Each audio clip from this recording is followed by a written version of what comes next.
Sabi daw nila kapag networker ka, ang kaya mo lang bilhin daw, mga magarang sasakyan, bahay, mga trip sa ibang bansa. Actually ngayong araw, papatunayan namin sa inyo na ibang in global.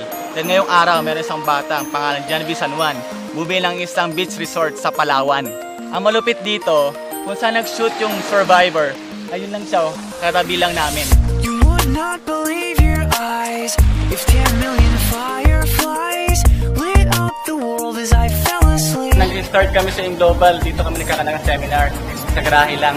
Nung tinuloy ko siya, after 9 months, lahat ng hirap ko, lahat ng pagod ko, pinayaran ng in global.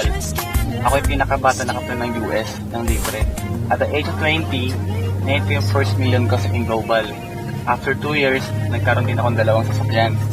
Dahil sa in global, nagkaroon na yung sariling bahay lupa sa Tagaytay worth 8 million pesos. After 4 years, ngayon, may sarili namin building dito sa Palawan para sa mga nag-in global. Dati-rate, yung magulang ko hindi naging proud sa akin kasi di pa ako graduate, so baksak pa yung mga grades ko. Dahil sa Indo, lahat na bago. Dahil last year, umakataw sa stage, ako yung top 6 ng AIM Global. And ako yung nakakuha rin ng pangatlo sa pinamataas na profit sharing. Kasi simula ako sa AIM Global, ito pa yung brochure noon. Pangarap ko lang dati makasama sa mga nagkakotse dito, mga naging milyonaryo. Ginawa ko, pabalik pa lang sa office noon, nakipag-meet sa mga top earners, nakipag-meet sa mga may-ari. Kami ng advice, araw-araw, gabi-gabi, yun ang ginagawa namin. Naalala ko yung buhay ko dati. Totoo lang, napakalayo kung compare ngayon. Kasi naging global ako, lahat ng gusto na nakuha ko na at the same time, pinamasak dito. Habang ko yung oras ko, tapos kasama pamilya ko, habang kumikita ako.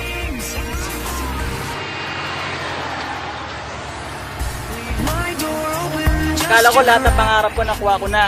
Yung palang simula pa lang. Dahil sa in global, nakuha ko ultimate dream car ko na Camaro. Dati napanood ko na sa Transformers, pero ngayon, si Bumblebee, kotse na ni Janvi.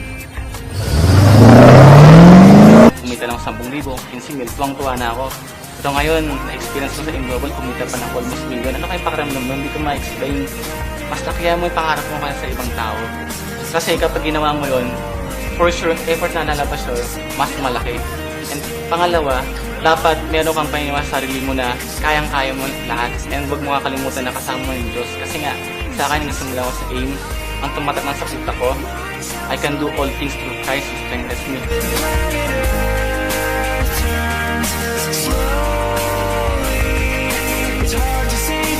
Guys, imagine mo, ito resulta lang to na 5 years na non-stop na trabaho ko.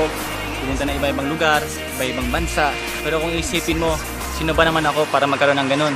Sa akong bata, sa akong undergraduate, first time ako mag-network. Ito lang isipin nyo, kung ako nga nagawa ko, ikaw kaya mo rin. Basta may pangarap ka, trabahoy mo lang sa AIM Global at ibigay sa'yo na.